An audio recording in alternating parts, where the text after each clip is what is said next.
Kita semua sering dengarkan kalau sejarah itu ditulis oleh pemenang. Tapi gimana kalau tiba-tiba muncul satu dokumen rahasia yang udah terkubur puluhan tahun?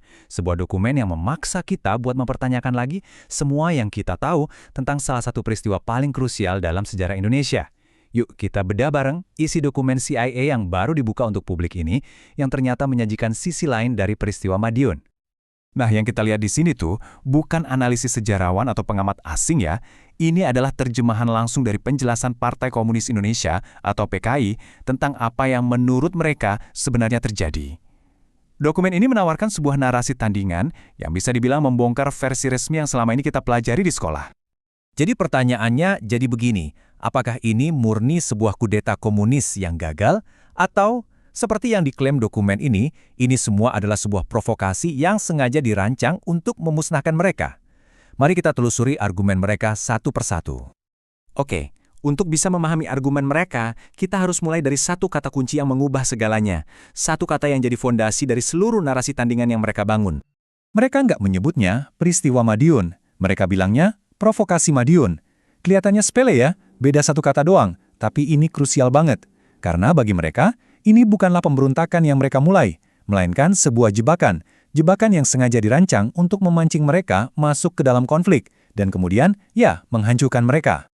Menurut dokumen ini, konflik di Madiun itu nggak ujuk-ujuk meledak di bulan September. Enggak. Ini adalah puncak dari manuver politik dan militer yang udah berjalan berbulan-bulan, yang katanya dirancang untuk melemahkan dan mengisolasi kekuatan sayap kiri. Semuanya, kata mereka nih ya, dimulai dari kabinet Hatta yang menyingkirkan elemen kiri. Terus, militer mulai dirasionalisasi. Wah, istilah yang halus banget ya, buat bersih-bersih perwira yang pro-kiri.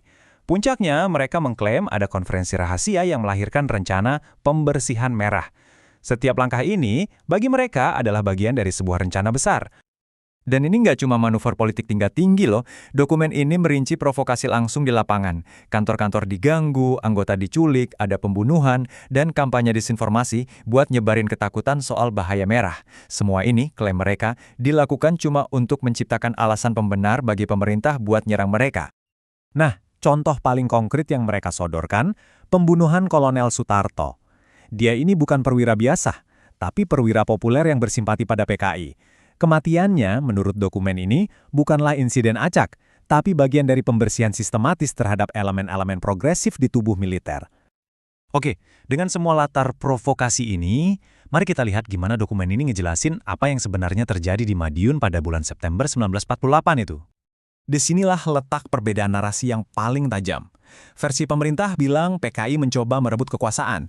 Versi PKI, dalam dokumen ini, bilang mereka cuma membela diri dari serangan yang udah dimulai duluan oleh pasukan pemerintah. Mereka mengklaim gak punya pilihan lain waktu itu. Kutipan dari dokumen ini benar-benar merangkum semuanya. Ini adalah sangkalan mutlak. Mereka nggak cuma ngebantah memulai konflik, tapi juga menolak keras tuduhan niat kudeta. Bagi mereka, narasi kudeta itu adalah sebuah kebohongan yang diciptakan.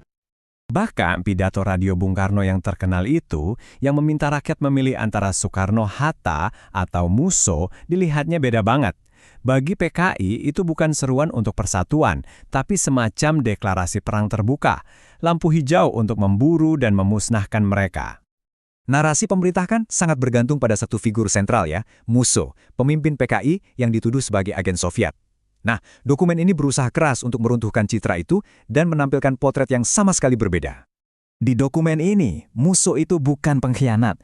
Justru sebaliknya, dia adalah pahlawan nasional.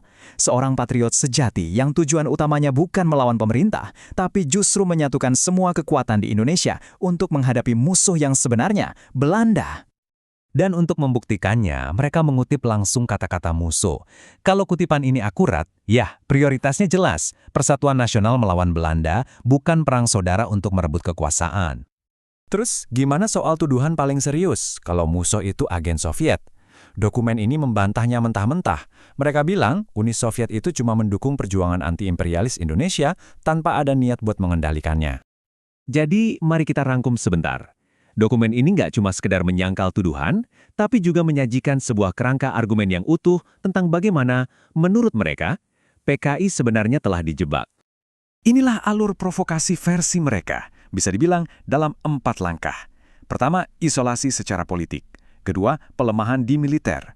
Ketiga, ciptakan provokasi di lapangan. Dan terakhir, pakai insiden itu sebagai pembenaran untuk melancarkan apa yang mereka sebut teror putih, penumpasan total terhadap PKI dan semua pendukungnya.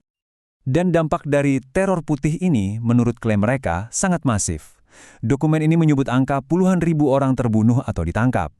Bagi mereka, skala sebesar ini membuktikan bahwa tujuannya bukan sekedar memadamkan pemberontakan, tapi memusnahkan sebuah gerakan politik sampai ke akar-akarnya. Pada akhirnya, ini hanyalah satu dokumen. Satu sisi dari sejarah yang begitu kompleks dan berdarah. Ini nggak membuktikan segalanya, tentu saja. Tapi ini menunjukkan dengan sangat jelas bahwa selalu ada versi lain dari sebuah cerita.